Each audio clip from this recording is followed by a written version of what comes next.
Many of our houseplants come from regions of the world where there are high light levels year-round. If you don't have a large glass house like we do, it can be tricky to look after them in winter. Boost light levels to your plants in winter by moving them nearer to windows. If you give them an occasional turn, it means that they won't lean to one side. It also helps to clean your windows a little bit, just so any dust and dirt is removed.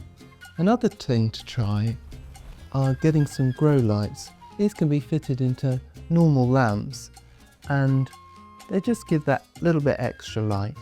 Remove dust from the leaves of your houseplants by just wiping them over with a soft, damp cloth. It means that more light will get to the surface of the leaf. An unintended consequence of having our heating on in winter means lower humidity levels for our plants, and this can dry out the leaves, leading to brown tips and even leaf curling. One way to boost humidity is to group your plants together like this, and as they evaporate water or transpire water from their leaves, they share that humidity.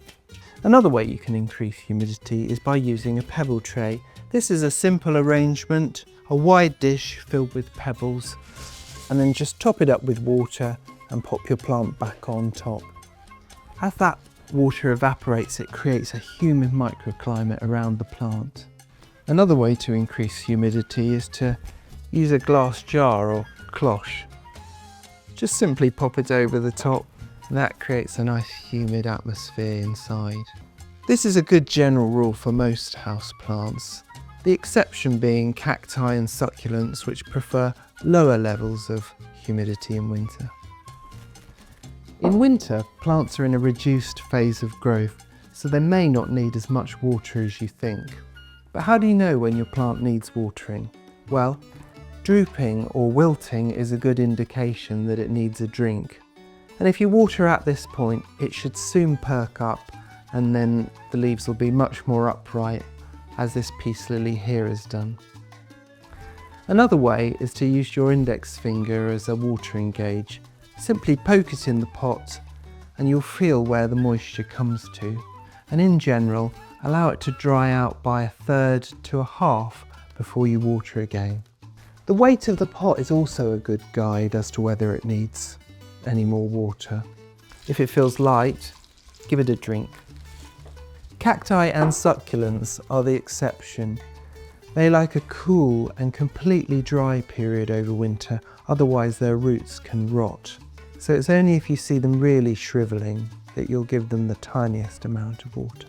After you've finished watering, leave it 5 minutes for the water to drain through, and then tip out any excess water that collects in your decorative pot.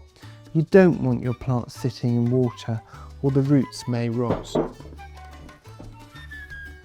As a general rule, most houseplants don't need any feeding over winter.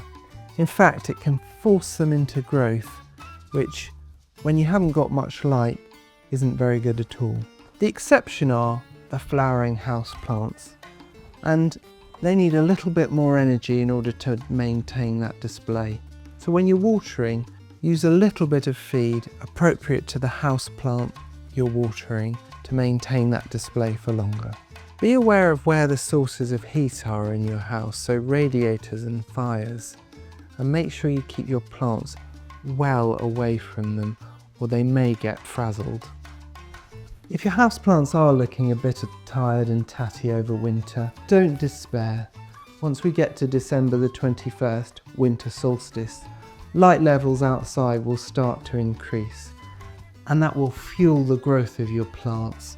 And soon they'll be looking as lush and healthy as they ever were.